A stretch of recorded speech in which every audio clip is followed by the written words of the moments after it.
So thank you everybody for joining from near, from far. Reb Moshe, Reb Levi, Reb Raphael, Reb Leibel, Yossi, Mike, Reb Karp, Mr. Nedich, Dovi. We're going to start off with Tehillim, chapter of Tehillim. Today, Baruch Hashem, there are hundreds of thousands of fellow Jews in Washington, D.C., which stands for what? Washington? The capital. Washington, the capital. And who are here to support, in one way or the other, support our brothers and sisters in the Holy Land. Just like,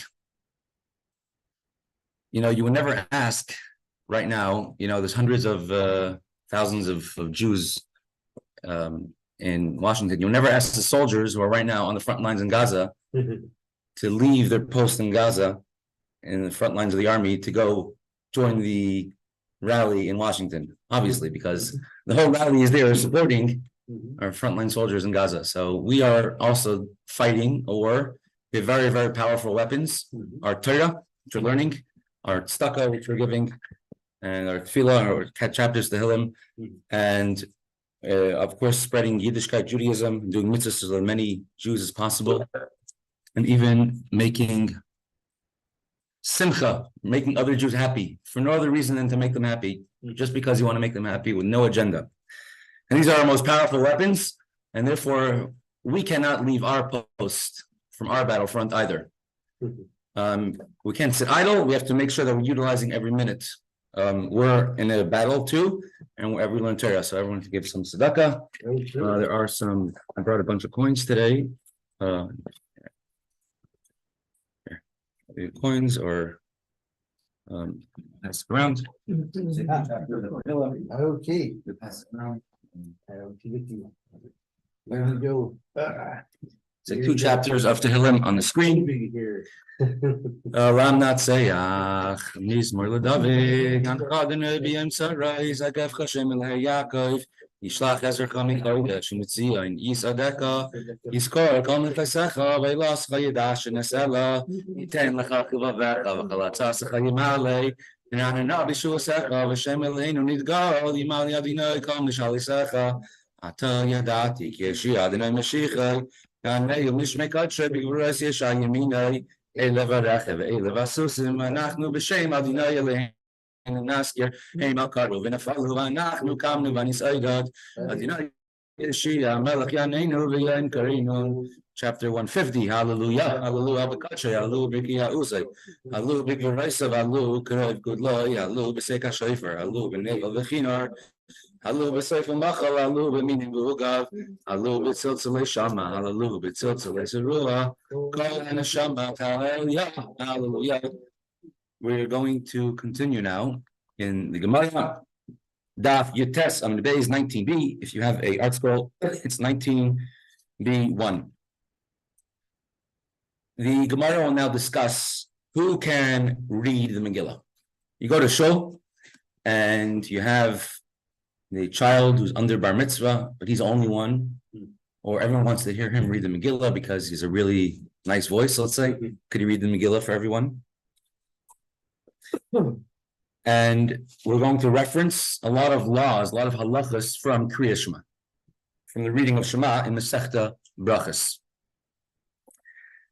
So let's dive right into it.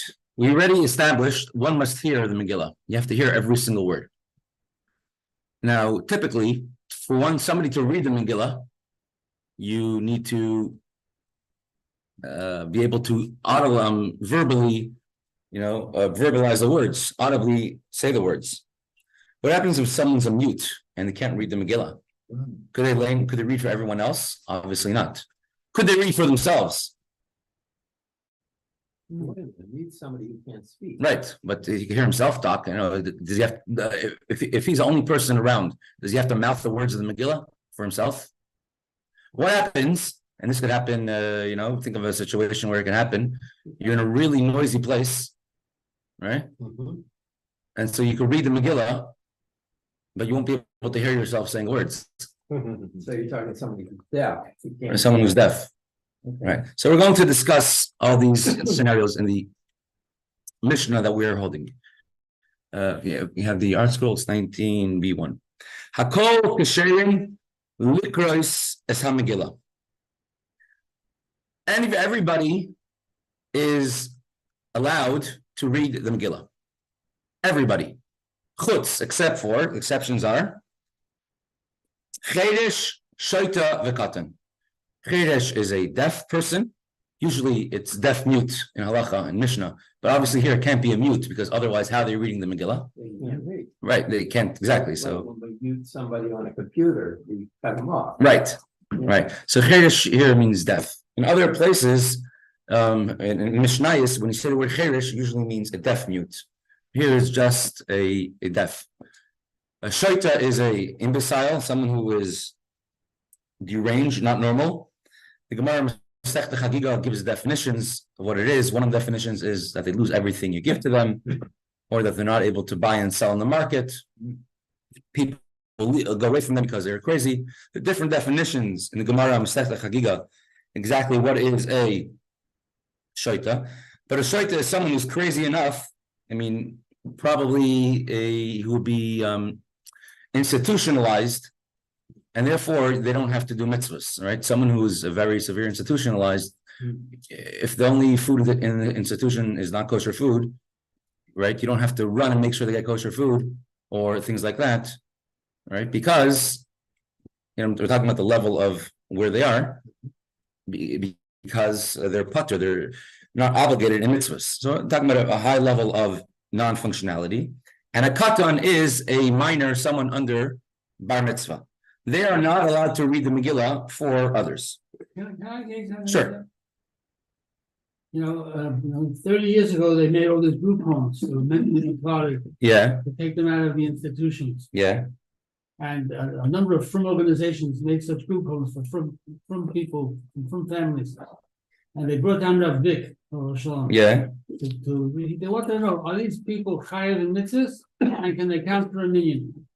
And he tested them, and most of them, according to halachic criteria, Right. were chayav in mitzvahs and to count for a million, whereas according to the secular definition, they Right. are severely and profoundly retarded. Right. The Rebbe refused to use the word retarded. The Rebbe used the word special. Right. The Rebbe refused. The vast majority of people who are institutionalized today would be totally valid adults, Golim, valid Jews, according to halacha. Talking about very, very severe cases. When you say somebody to come in every day to daven for the Amrit for them, because they can count for a million. Interesting. Right. So these are the three people which don't which cannot read the Megillah for others. Interesting. There's a Maimer Chazal, a saying of the sages. It says, from the time the Beis HaMikdash was destroyed, prophecy has been taken away from the Jewish people and has been giving it to Chodesh, Shoita, Vekatan, to those who are either very little, very small, minors, Shoita, those who are not normal, and the Chodesh, those who can't hear. I remember one time walking with my grandfather, Shalom. He was 94 or 5 at that point. A very striking appearance, a very special Jew. And somebody came over to him, who was a Sephardi Jew, and he says, Rabbi, give me a bracha, please give me a blessing. Didn't know he was to give me a blessing. And as a chassid, we're very into that. The Rebbe is the one who gives blessings. And so my grandfather didn't understand what he wanted. He spoke to him, asked me in Yiddish what he wanted. I explained. So he told him, tell him like this. It says, from the times of the Beis HaMikdash, prophecy was given to the Chodesh, Shoita, Vekatan, to those who can't hear, those who are not normal, and those who are minor, who are under bar mitzvah. It says that means the more of a Chodesh you are, the more of a Shoita you are, the more of a Katan you are, the more Ruach HaKodesh, the more prophecy you have. It says, I'm not a Katan, definitely, I'm not a minor. It's 95. I'm not a Chodesh, I could hear.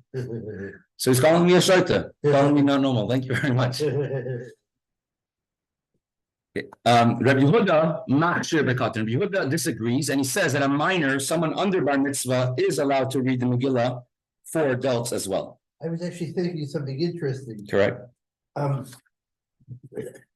Over here we have actually unrelated actually categories. Minor, the rich person, the deaf.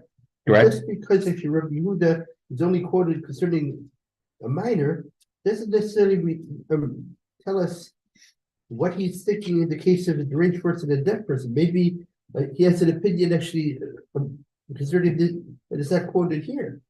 Correct. It's quoted in Mesechata Brachas.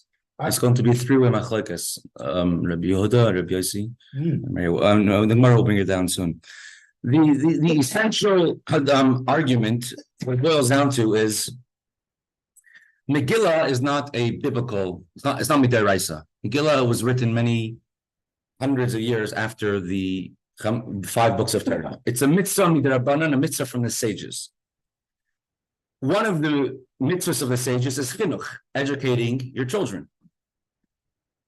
So could someone who is obligated to do a mitzvah rabbinically, meaning a minor, someone under bar mitzvah, because from the Torah, they don't have to do any mitzvahs. Rabbinically, they have to do mitzvahs. Could he fulfill a rabbinical obligation for somebody else? So could he read the Megillah for someone else who's to fulfill a rabbinical obligation? The first opinion of the Mishna holds that a katan, a minor, cannot read the Megillah for someone else, because although an adult is also only rabbinically obligated to hear the Megillah, but he separates it two rabbinical obligations. He says a rabbinical obligation to do mitzvahs for a minor, and then a rabbinical obligation to do Megillah, and he says the two of them cannot overlap, because it's rabbinical, unrabbinical, the rabbanan ad the rabbanan. However, the opinion of Rabbi Yehuda is that we once it's rabbinical in nature, he says it's all on the same footing, all on the same level. And the obligation to create the creation of the obligation to hear the Megillah also was founded by the Chachamim, by the rabbinical, not from the Torah, not to midaraisa, not biblical. And therefore, he says that we don't say the rabbanan ad rabbanan. One rabbinical edict should go on top of another rabbinical edict, and therefore, Yehuda says that a katan, a minor, can hear the Megillah, can read the Megillah even for an adult. What? Could be mitzi others, correct. Halacha is that a katan, a minor, cannot be mitzi, cannot fulfill someone else's obligation of reading the Megillah for them. Even if it's a minor which is over the age of 10 or 11 or 12, and they understand mitzvahs, and even they cannot read the Megillah for someone else. In case where they happen to be the only ones who have to read, who know how to read the Megillah, they should read it without a bracha. And if afterwards a gadol, an adult, comes to the same place, or one's able to find someone else to read in the Megillah, the next person reads the Megillah with a bracha.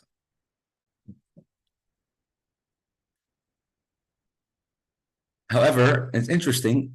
So the only time a katan, a minor, could read the Megillah for someone else is reading for another katan, for another minor. Oh, That they're allowed to do. And even then, is only if he did not hear the Megillah yet. Once he heard it, he cannot be much to someone else. A Chodesh, someone who's deaf, but they could speak, they cannot, lechatchila, in the first case, they cannot be moitzi somebody else. They cannot read the Megillah for someone else. However, with the Eved, if he's the only one who could do it, then he could read for someone else. And for himself, he definitely must also read the Megillah. Many people learn from this halacha that if someone cannot hear the Megillah reading, their own Megillah reading, for example, I don't know, they're in Grand Central Station trying to read the Megillah for some reason, or they're going to be on night shift and they're by a factory and they're reading the Megillah and they can only hear every fifth word because it's so noisy. We have a soldier on the front lines, and there's bombings going on. Even if you're reading it for yourself, if you can't hear every word, some say that you are like a deaf person, and therefore you have not fulfilled your obligation of hearing the Megillah. And with the Eved, it's okay, meaning after the fact, but still, you should always, of course, best to go hear the Megillah again. Let's read the Gemara now. Says the Gemara, The Mishnah was written, compiled by Rabbi Yehuda Hanassi, and every word is exact, almost like the Torah. He says an extra word is for a reason. The different thing is, in the Torah, you can't add or subtract words. In the Mishnah, you're able to bring a different version of that Mishnah to add or subtract or change the context. But the Mishnah itself, what it says, is very exact.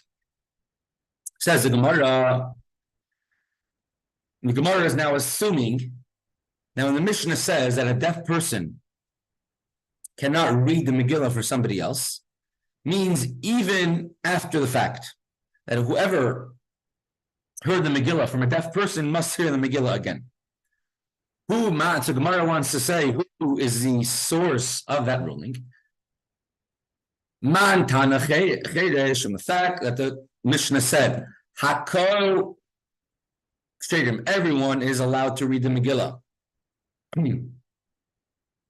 Meaning that those who are not part of this rule of being allowed to read the Megillah are people which cannot read the Megillah, period. Just like having, I don't know, an audio recording reading the Megillah for you, you have not fulfilled your obligation. So you could assume that the other people who are listed in this Mishnah, if they cannot read the Megillah, means they are just like the audio recording. They're just like they're not, like they don't exist, and you have to hear the Megillah again, according to all opinions. Who does that go according to? Man Tana. Who is the Tana? The rabbi which taught Chodesh, the Eved Namilai, that a deaf person cannot read the Megillah for someone else, and even after the fact, let's say it was done, even though you're not supposed to, one would have to hear the Megillah again from someone who is not deaf. Amar Rav Masna, says Rabbi Masna, Rabbi Yossi, we learned this from Rabbi Yossi. The Tnan. There's in Mesechata Brachas, Daf Tesvav Min Aleph, there's a Mishnah which has a three-way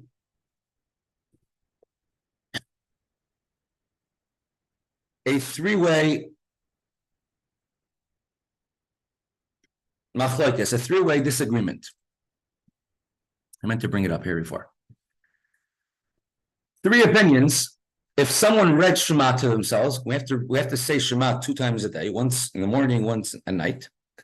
But you didn't hear the words that you said. And so we have 3 opinions. One opinion is that you have not fulfilled your obligation at all. Second opinion is that you have fulfilled your obligation even if you did not hear it. And then there's a third opinion which says that b'diavad, after the fact, you're okay, but not b'chatchila, but you shouldn't do it to begin with. All right. So let's read the Mishnah inside for a second. Sure.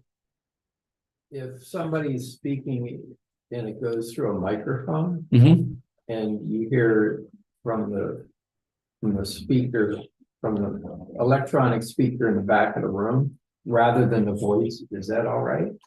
So do you have to hear it in person? Yeah, the Megillah you have to hear in person. You can't use a mic. Yeah. Can't use a microphone. I once had an experience. This is when I was maybe 15 years old, and I was in Toronto, and there was a certain Chabad house which has a very large Hebrew school. So there were about I don't know, maybe 150 to 200 children with their parents in a gym of a public school, which I rented out for the Purim party, and they told me to read the Megillah for them over there. And I get there, a gym, right? There's no, you could hear, there's echoes everywhere. So you can imagine the children having echoes. It wasn't a video or screen that the children could watch while we're doing it. You know, that wasn't set up for some reason. Well, I've been in other places, and I was told, do fast. I said, fast. You can't use a microphone when you're reading the Megillah. Trying to shout the Megillah at the top of my lungs, everybody should hear it. I started reading. By the time I got to Hatzvi-Bais chapter 2, I couldn't hear myself almost from the noise of the children. They go, faster. I'm like, I could barely hear the words. You want me to shout it loud enough that at least somebody should hear it. I don't know how many people actually were Yotze the Megillah then, but no, you can't use a microphone. I remember the first year I moved here, and right before Purim was like the COVID outbreak. So I arranged with some outdoor Megillah readings. I would drive through Megillah readings. People drove up in their cars, and I had to shout at the top of my lungs. Yeah, so you can't use a microphone when it comes to Megillah. It's interesting. There's a lot of responses from the Rebbe about this because the Rebbe was an electrical engineer, right? And so in the 1950s, when microphones and speakers were becoming very common, and some rabbinical opinions are trying to say that you could use a microphone not for sure not on Shabbos because it's electrical, but a microphone to listen to, let's say, what's going on inside, like a Megillah or something else they need to hear. And the Rebbe explained how it's totally not a human voice that you're hearing electrical signals. And those who say no, it's a human voice, it's amplified, have no idea how exactly a speaker works, how an amplifier works, or any of these things work. It's all electrical signals which are being converted. But it's like when you're talking the phone. Correct. All you're hearing is it's originally with sound converted to electrical of impulses. Correct. And then it's turned into a sound, so you're actually hearing. Correct. That it's like it's a tape recorder. Right. Yeah. So when it comes to answering, let's say Kedusha during Shemon Esrei or Amen to Kaddish, so even if you don't hear the sound, you heard it through a microphone, you can answer. As a matter of fact, the Gemara brings down there was a shul in Alexandria in Egypt. Describes how big the shul was, and it could fit tens of thousands of people. It seems like in this shul, and they couldn't see the chazan or hear the chazan from all the way, and they would raise a flag when it's time to answer Amen, and a different color flag for Yehesh Mei Rabbah or Kedusha. Right? I was at the Siyum Hashas in the MetLife Stadium, and we had 90,000 people davening mincha together and ma'ariv together. And there's obviously no way you could hear the chazan directly, but you're davening the same time as the chazan. It's totally fine because there's at least 10 people who hear him. Who needs to be 10 people who hear the chazan. Yeah. So if you have a hearing aid, it's not working. So if you were deaf. That's actually a good question. Hearing aid is different because hearing aid, a person could hear the sound, could hear the actual sound. It's just amplifying that actual sound, making you can hear that sound better. So what you're fulfilling your obligation from is not the enhanced sound that you're hearing, but from the original sound. They haven't yet invented hearing aids, as far as I know, that could completely make deaf people able to hear. Maybe implants or stuff like that. I don't know the halacha of that. Actually, over there it makes you different because if you're having it like as a part of your body, so then it could be like that's the way you hear. Could be actually there's a difference over there. I'm sure there's a lot of halachic literature interpretation on this thing. So we're talking specifically about saying Kriya Shema. If you do not, it says the Mishna over here, Mesechata Brachos on the screen. Someone who read Kriya Shema v'lo shmiya la'oznai, and they did not audibly hear it, so they just mouthed it, like that. Yatza, a first opinion holds, Yotze has fulfilled his obligation of saying Shema. Rabbi Yossi says, Lo Yatza, they have not fulfilled their obligation of saying Shema, because the word is Shema here. Hear it, and like the Gemara says here, what's the reason of Rabbi Yossi? Because it says the word Shema hashmeya la'aznecha ma she'ata moitzi b'ficha. You have to be able to audibly hear what's being said. The word Shema means listen. Tanakama, the first opinion holds, Shema means listen in a language you understand. It doesn't mean you actually need to hear it. The next Gemara also is going to be a reference, so we'll just do the next two lines. Yitrim is giving truma. Separating truma. If somebody has some grain, and before you could use a grain for yourself, you have to separate Meiser, a tenth to the Levi, and 1/100th going to, or 1/50th going to the coin called truma, and you can't use it otherwise.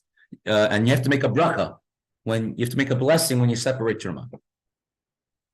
So if you have a deaf person who can speak and not hear, lo yitron, one opinion says that he should not give turuma because he can't hear the bracha that he's saying, can't hear the blessing. If he can't hear the blessing, then he shouldn't do it. But if he did it, truma, it's valid. Who is that opinion? It's Rabbi Yossi says that if he has done it, it is valid. Fine. So the GEmara will now reference this Gemara Mesechata Brachas. So says Rav Masna, who is the opinion of our Mishnah, which says that a cherish, a deaf person who could speak and not hear, that they cannot read the Megillah for somebody else, must be Rabbi Yossi of Mesechta Brachas, which says the same thing about Shema. That's not, because we learned in the Mishnah Mesechta Brachas, HaKoyre Shema, if somebody recited Shema, and he did not hear the words, then Yatza, first opinion there is that he has to fulfill his obligation, and that's actually the halacha. If somebody mouthed the words and did not hear it by Shema, you have fulfilled your obligation. Rabbi Yossi says, Lo Yatza, he has not fulfilled the obligation, and he must hear Shema again. And we're assuming it's going with the assumption that if somebody heard the Megillah from a deaf person who is reading the Megillah, that it's invalid even after the fact. I think there is a difference in halacha, but regarding if someone was deaf from birth or deaf from became later on deaf later on in life, it's a separate discussion.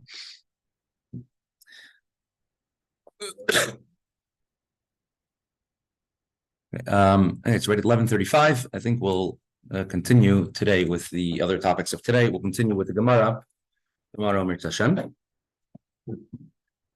We're going to discuss today about the specialty of today. Today is Rosh Chodesh Kislev, the first day of the month of Kislev. Oh, just one last thing before back to the Gemara. Brought Megillah today just to demonstrate what we're talking about yesterday, where you have the Megillah and you have an empty space where it's not sewn at the top of the page and at the bottom of the page. At the bottom of the Megillah, if you see the Megillah is sewed together, there's 3 different parchments sewed together, but it's not sewed from top to bottom. That's the Gemara we learned yesterday. We have a tradition going back to Moses. You have to leave a place on the top and the bottom not sewn. Bottom etzba, fingers. If you want to try, you can put your finger there. You see, the reason is because if you do by a Megillah, Torah scroll, a lot of times you roll it from place to place, or you do hadba, you hold it up in the air like this. You can't really see on the screen. You hold it up in the air, and it could rip, and therefore you don't want it to tear on the parchment. Rather tear over there. You can pass it around. You can see that there's an empty where it's not sewn all the way to the top. We do that in the Megillah as well. Today is the first Rosh Chodesh Kislev, the first of the month of Kislev, but in Chabad it's actually a big holiday. Ooh, what? And it's the first of many holidays in the month of Kislev. So we're going to have a lot of Yom Tovim, a lot of holidays we're going to talk about this month. Chabad Yom Tovim, special days of our Rebbes. So Rosh Chodesh Kislev, today's the first day of Kislev. It's in the year 1977. Tavshin Lameches, 28 years after the Rebbe assumed leadership of Chabad, in the 28th year, where during a kafus and Shmini Atzeres, the Rebbe had a major heart attack. I'm going to just play a video of this, 12 minutes to give a much greater. I thought I had the video here, but it should be here in a moment. Here. I'll give a much better explanation, then I'll give him a few minutes, and then we'll expand on that. It's called Or V'Chaim, or igudhashluchim.com. That's pictures. Anybody's going, yeah.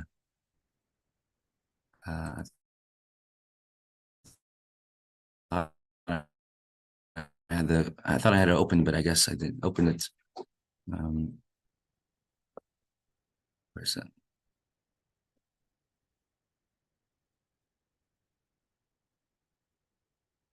Let's go back to the original one. Here it is. Yeah. Okay, make it full screen. Let me see if you can hear it on screen.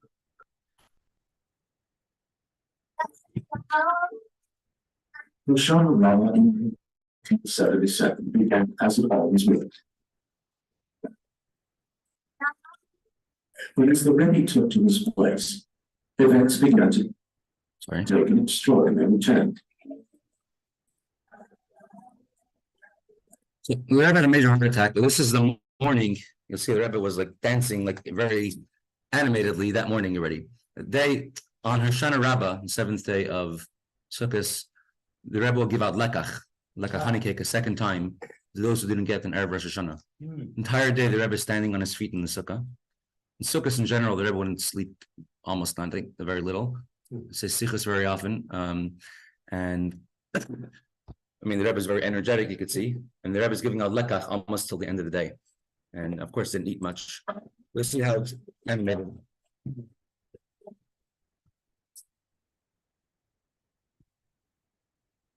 On solemn days such as this, with the Rebbe so encouraged the sitting before morning prayers. It was a joy having the sit of the Simchas Torah and Kaddis.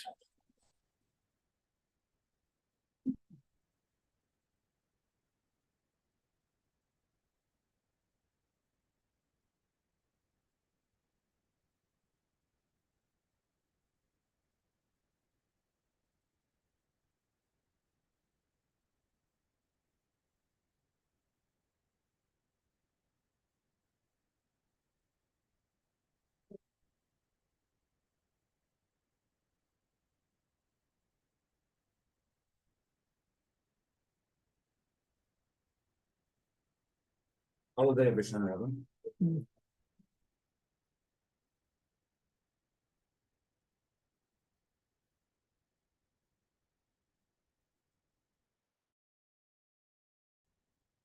Wouldn't think his son's about to have a major heart attack.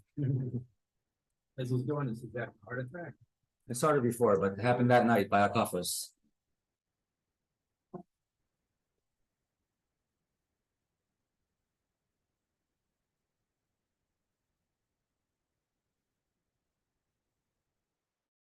Once, I think that's Mrs. Kenny. Celebration. Massive heart attack. He would remain in his room for the next 5 weeks.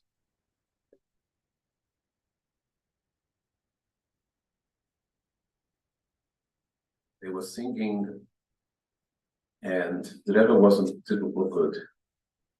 And he was leaning his arm on the stender and just clapping like this, which was very unusual, because in Pastel, the Rebbe would work the craft. And the Rebbe would walk around the platform that he stood on to make sure that every side got his attention and was inspired for joy. But the Rebbe looked very, very pale. And he then made that up very quick, and he turned towards the Mizrach, and then he turned around looking for someone. So my father went over to the Rebbe, and the Rebbe said, "If ze nicht schwer, bring a benkel evgich." So the chair. It's not hard, bring a chair. And people started to scream, Wasser, Wasser, to drink water. And Dr. Lynch was there. He was a ER doctor in Miami, and he jumped up as well.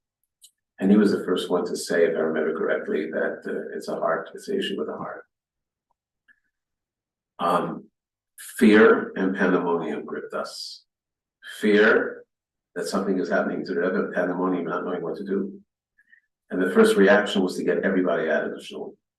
But meanwhile, a lot of people ran out, and they broke up all the windows to hear. There was a very small crowd that was left, and I wasn't downstairs, whatever happened later, but I heard Damakos went.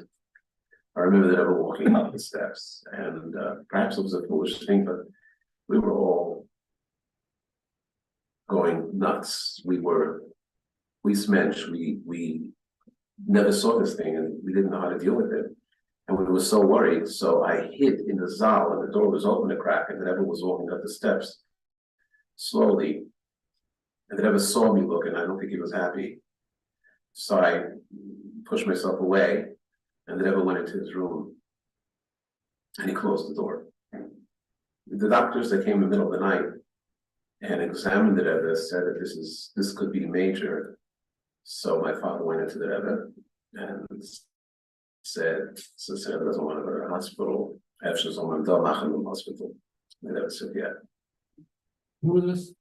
Brunner from Carolina. Who's not? Reb Brunner.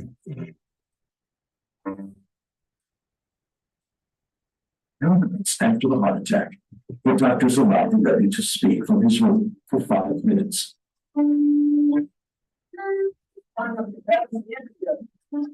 As God had known, God then was the another thing, the Jewish of God, that the Rebbe of the defense of our Rosh, that the Rebbe is by Sicher taken, and starting as Sicher, but we were telling God in Shul at the market.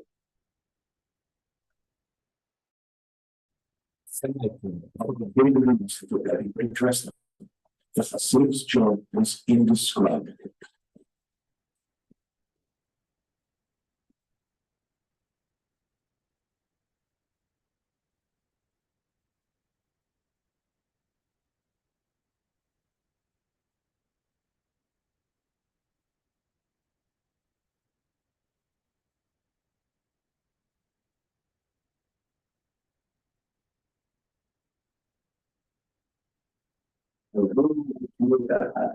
De rest is nog aan de zorgen, maar de vraag van moesten is erg alleen de Rosh, maar vier zijn dat was leid.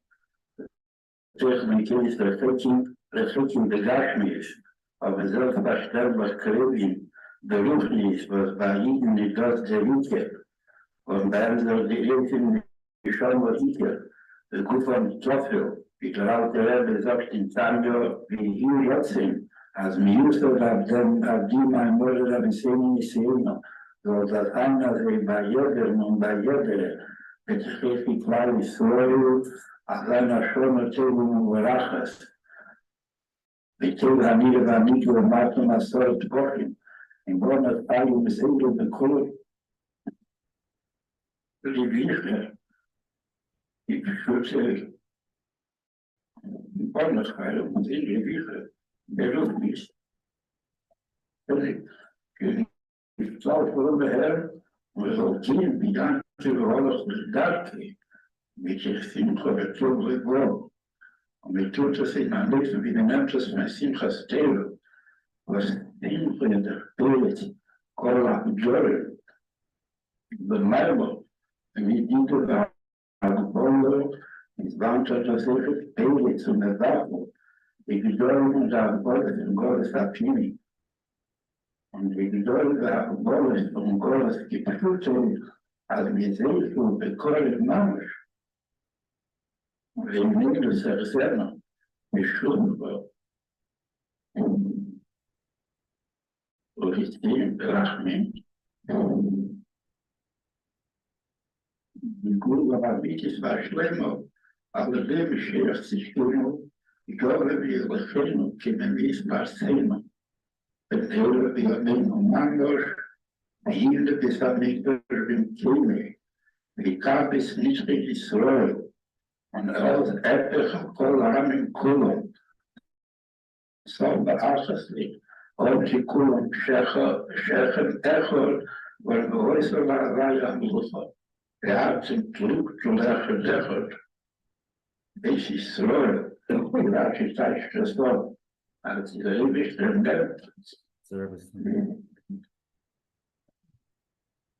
Die verliezen van hand. Niet een rust van Gottes. Op de koren brengt je. En als ze naar deze ergens, als je tegen waarde tegenbouwt, breed is als schoon, laat afgeschonnen op de simcha toe de bouw. Como o grande meu Deus reina, Maar ik zeg, ik denk dat het lezer geen minuut achterin, dat je goed de koning nou, als je negen links stoïde blijven in koers. De rebische, dat ze uit naar reis nemen, een geset op berachting, op het zebra nigro, op de koning mammer, bij golen titanen. That was used in the press, and the auto measurement was used in the heart attack. But we couldn't justifiably describe the extent of this heart attack to the public. But from that on a telephone, he had it on scale of 10, he had the full 10 heart attack. I need to tell you about it to tell the public, because they should recognize what a miracle this case was. The miracle being that the really had a heart attack that involves such extensive damage that in anyone's normal medical experience, one would worry about the possibility of survival, and one would discount any possibility of functionality at the level that is.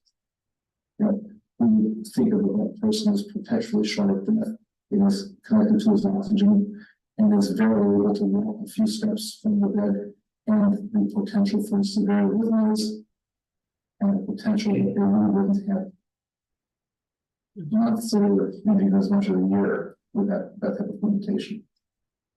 And I'll tell you, with the way it was, it was full strength in the subsequent 15 years until he encountered another medical hazard.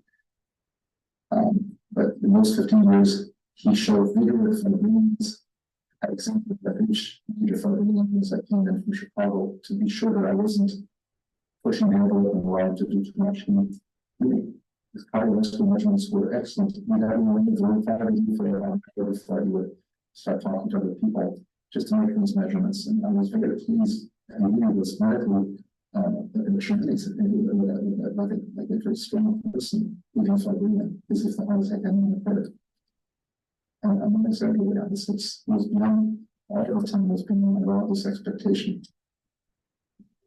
Through his critical illness, the Rebbe continued to work, responding to thousands of letters, addressing the public, never taking even one full day's rest. 5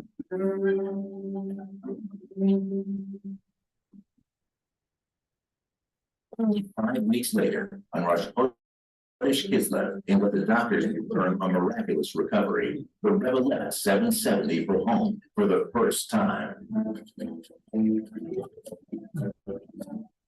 Rebbe's recovery and his leaving the ICU at 770 was a signal to his Hasidim and to the entire world that he would continue to lead, to teach, and to inspire.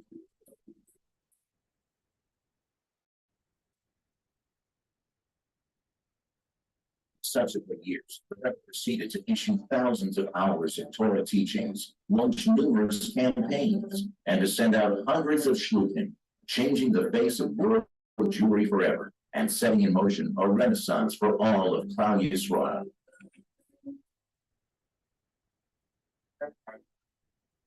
The Rebbe's illustration of unwavering dedication, even during the most difficult times, set an example for his shluchim of true responsibility toward every single man, woman, and child.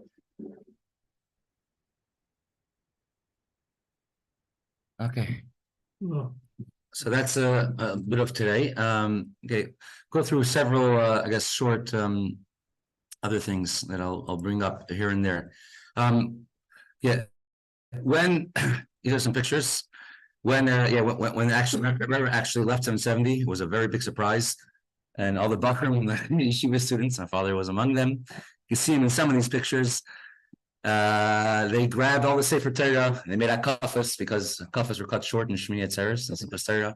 They made a full akafas. There was dancing and singing, going on all the going on and on and on. So we can see him in some of these pictures. You're in one of these pictures? My father. I wasn't born yet. He wasn't married yet. Oh yeah, of course you weren't born yet. Yeah, I think it's actually in that one over there. There's another one picture you can see him more clearly. This is that night. Someone took some pictures, etc. Yeah, but once we were talking about him, we should mention him for Shlema. Rabbi Yosef Yitzchak ben Simchasia. Today's a day of refuah, of healing. Actually, my grandfather also, Mayor Itkin, for years, he was very, very sick. He lived to be 96. I mentioned him earlier once today, right? With the story of the Cher Yeshayt of a guy who asked him a bracha. But I would say in the 70s, he was terribly sick. Maybe because of stuff he went through when he's growing up over there in Soviet Russia. And his heart was very, very weak. He used to have to go to sleep with oxygen. Many times it came in the middle of the night to, Hatzalah had to save him in the middle of the night, literally. And one of the doctors actually we saw in the video, not that one, the other doctor, it was a picture of him, Dr. Tischoltz. When he came to the Rebbe, I think he recently passed away. He was one of the top doctors, I think, at NYU. And it says once the salvation comes for the Koenig, for the king, it comes for the common man as well. And so they asked him to help out, they would spend a lot of time, and they asked him to look at other chassidim as well. So he looked at my grandfather, and he basically went opposite of all the other doctors said. All the other doctors are saying they need life support, and we don't know how long we could hold this. He's like, start taking away the oxygen, take it away little by little, wean him off of it. And he ended up, Baruch Hashem, at the same exact time. My grandfather also got better from his heart issue. This was actually the same time actually that the Rebbe had a heart attack. Correct. Oh wow. He used to the day of my father's wedding, he wasn't sure if we'll make it to the wedding, because he was in the hospital that morning. Baruch Hashem, and that took him off all of it. The same doctor. Once Malach Raphael, the angel Raphael comes down to heal, he comes and heals everyone in the vicinity. And Baruch Hashem, my father's father, and he lived to the age of 96 till 2007. And is it supposed to still be actually that Rosh Chodesh Kislev was the day before? We don't say Tachnun on this day. No, it's a day of refuah, a day of simcha, a day of joy. We say a day of major brachas. From that time onwards, Lamed Ches, sort of like after the Alter Rebbe was in prison, afterwards, Chassidus expanded exponentially. So after this time, that's when Chabad, you could say, the Rebbe expanded exponentially. The amount of hours of Fabringans were hours and hours and hours teaching and telling us. The amount of shluchim sent out were immense. So many other things we saw then. How much the Rebbe slept every night, because the Rebbe was usually home at night. But here, the Rebbe was in his office by night. He refused to go to the hospital. The doctors gave him some very strong sedation drugs. Didn't work. They gave him a second time, and etc. And he slept for 4 hours. And the Rebbe's wife said, "I've never saw the Rebbe sleep so much in my life." 4 hours is a lot, huh? Etc. There was that the Rebbe asked to bring all the mail. That like we mentioned before, there would come hundreds and hundreds of letters a day from the Rebbe in the mail. People would send, with all of their life, all their troubles and all their good news. Hopefully, they would share with the Rebbe, and the Rebbe has to bring all the mail in. And they told the Rebbe, you have to relax now. You can't, you can't work too much. So the Rebbe says, if we're going to push off bringing in the mail, so then it's going to pile up even more. I'm going to have more work to do. So start bringing it in now. So they listened to the Rebbe. They realized from the beginning that the Rebbe is the one to call the shots, etc. When did they start reading the mail? And so it happened a few days after Sukkot, and they noticed that right after they started bringing the mail, the Rebbe started having a major coughing. And they realized that the Rebbe is taking to heart a lot of the things that he's reading, and it's affecting him. And that's why so wanted to stop. I wanted to start maybe censoring letters. And the Rebbe says, you're not allowed to do that. He says, this is my mission, what Hashem put me here in this world for, to help another Jew. And you can't take me away from that. And if you want to, the 770, the Rebbe's room, interesting and set up, is on the same floor, as one of the study halls where people learn in 770, where yeshiva students learn. So they wanted to close off the whole area. It should be quiet. No one should come. And after 2-3 days, the Rebbe says, open it all up. Let the yeshiva students learn. He said, it'll be too noisy for the Rebbe. Rebbe says, that's the type of noise that I enjoy, that I like. Meaning that you want me to be gesund, you want me to be healthy. That's a type of joy. That's a type of noise. There are many messages the Rebbe sent when the very first hours, and people didn't know. The Rebbe says, that you have to make sure to increase in simcha and joy. The happiness that you increase will take away any bad decrees. I did bring up a Zohar, a very interesting thing, but we'll bring it up for tomorrow. Maybe tomorrow we'll learn a piece of the Zohar, which the Rebbe referenced. Very amazing piece of Zohar, which could throw a whole nother view on this thing. Well, Rosh Kislev, when the Rebbe actually left 770 for the first time, he went to his house, and it was such joy and dancing and simcha. It says the Rebbe's wife was watching from a window on the second floor of 770, and she's like screaming malabets, and she says, that means. She says, I haven't seen such dancing since her father, the Frierdiker Rebbe, has been freed from prison in 1927, and she saw the Chassidim in Russia dancing then after the Frierdiker Rebbe was freed from prison. She hasn't seen such celebration as it was since then. I mean, for a very long a period of 2 years afterwards, the Rebbe would listen to the doctors many times. Sometimes would tell the doctors what to say or not to say. But the Rebbe would Fabringens moved from being on Shabbos to being Motzei Shabbos, Saturday night. The regular Shabbos Fabringen would take place Motzei Shabbos. And the reason being is because on Shabbos you can't use a microphone. It has a tremendous strain on the person to speak out loud. And they told the Rebbe that we don't want the Rebbe to strain himself too much. And that lasted for about a year and a half, until afterwards the Rebbe sort of overruled them and said, let's try it out for one Shabbos and we'll check afterwards if it's okay. And then on and move back to Shabbos, the Fabringens as well. There are many Chassidim try doing things like, saying we know sort of better than what the Rebbe himself needs. For example, there was a certain Chassid, his name was Dr. Berg, actually worked in the Pentagon. He was an inventor, and he invented a microphone that doesn't use any electricity. It uses only chemicals and it amplifies a voice that way. And he brought it to the Rebbe. He says, Rebbe, I'm sure you could understand this very well, and doesn't use any electricity. And can use it on Shabbos. The Rebbe says, okay, sounds like a great idea. Just get me a few Rabbanim, a rabbi to sign off that I could use it on Shabbos. And he couldn't get any Rabbanim. But to agree that he could use it on Shabbos. So as Chassidim, what's important to us in many ways is that the Rebbe's personal health, Rebbe's personal gesund. And when the Chassidim are healthy, the Rebbe has health as well. One time there was he worked for one of the political parties in Eretz Yisrael in Israel, and he spoke to the Rebbe about certain things, but it came up in conversation. He's like, the Rebbe, I want a Rebbe who's like young and vigorous with a black beard. And the Rebbe said, the reason why my beard turned white is because the ways that some of the Chassidim were acting, and for some of the other things going on in Eretz Yisrael and Israel and wanting to give away land, etc. That's why the Rebbe, why he said why his beard turned white. But to see that the connection between Chassidim and a Rebbe is a very deep connection, and they have Rosh Chodesh Kislev, sort of like the Yutas Kislev, that from then on became a Kufa Chadasha, a new period when it came to spreading Chassidus all over to everyone, and to take away all the Hagbalas, all the limitations. And one last thing, tomorrow, Meir Hashem will want to discuss just one more aspect which the Rebbe spoke about, but we'll dwell upon tomorrow. See you tomorrow, Meir Hashem. So